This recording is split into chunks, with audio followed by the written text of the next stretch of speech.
সকালের শুরুটা। ভোরবেলা ঘুম থেকে উঠেই দেখি ওয়েদারটার এরকম অবস্থা। তারপরেই ঝলমল রোদও উঠে গেল। ভেবেছিলাম ওয়েদারটা দেখে বৃষ্টি হবে, তবে না, প্রচণ্ড একটা গরম। তো বৃষ্টি এলেও আবার রোদে দেখা দিল। তো যাই হোক, খাওয়া দাওয়া করে আমি চলে এসেছি স্নান করে ঘরে, এবং পাশাপাশি আমার পুজো দেওয়াও হয়ে গেছে আজকে সকাল সকালবেলায়। তারপর নিজেকে একটু রেডি করে নিলাম, এবং এই জামা কাপড়গুলো এদিক ওদিক ছিল, নিজের জামা কাপড়গুলো গুছিয়ে নিলাম। আর এই জামা কাপড়গুলো একটুখানি গিয়ে মেলে দিয়ে আসলাম, কারণ এই বিক্ষিপ্ত বৃষ্টির জন্য অনেক সময় জামা কাপড়গুলো শুকাতেই চায় না।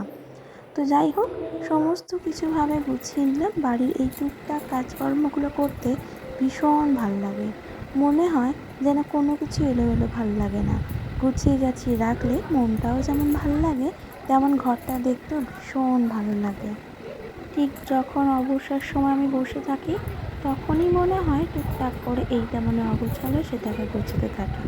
মনটাও ভীষণ ভালো হয়ে যায়। তারপর আর কি, তোমাদের সঙ্গে গল্প করতে করতে দেখো অনেকটা টাইম কেটে গেছে। দুপুরবেলায় অনেকক্ষণ জানলাটা খোলা থাকার পর ভীষণ রোদ আসছিল। ঘরটা যেহেতু গরম হয়ে যাচ্ছিল, সেই জন্য সকালবেলা যে পরিমাণে বৃষ্টি হলো, দেখে মনে হচ্ছিল যে আজকে মনে হয় সারাদিন রোদের দেখাই মিলবে না। কিন্তু তারপরে এই ভীষণ একটা গরম, এরকম বৃষ্টির জন্য হয়তো গরমটা একটু বেশিই লাগে।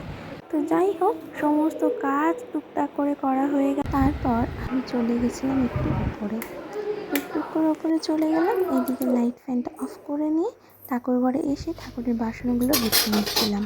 সকালবেলায় ঠাকুর পুজো দিয়ে বাসন যেহেতু নিজে রাখাই ছিল, তো সেই জন্য সেই বাসনগুলোকে পরিষ্কার করে তুলে গুছিয়ে রাখলাম। তারপর চলে গেছিলাম একটু ছাদে।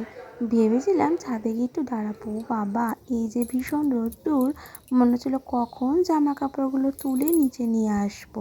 একটু তো হাওয়া নেই, কিন্তু ভীষণ গরম। সকালে যে বৃষ্টি হয়েছে দেখে দেখো মনেই হচ্ছে না। এইভাবে সারা দিনটা আমার কেটে যায়। তারপর একটু নিজের যত্ন নিয়ে নেওয়ার পালা।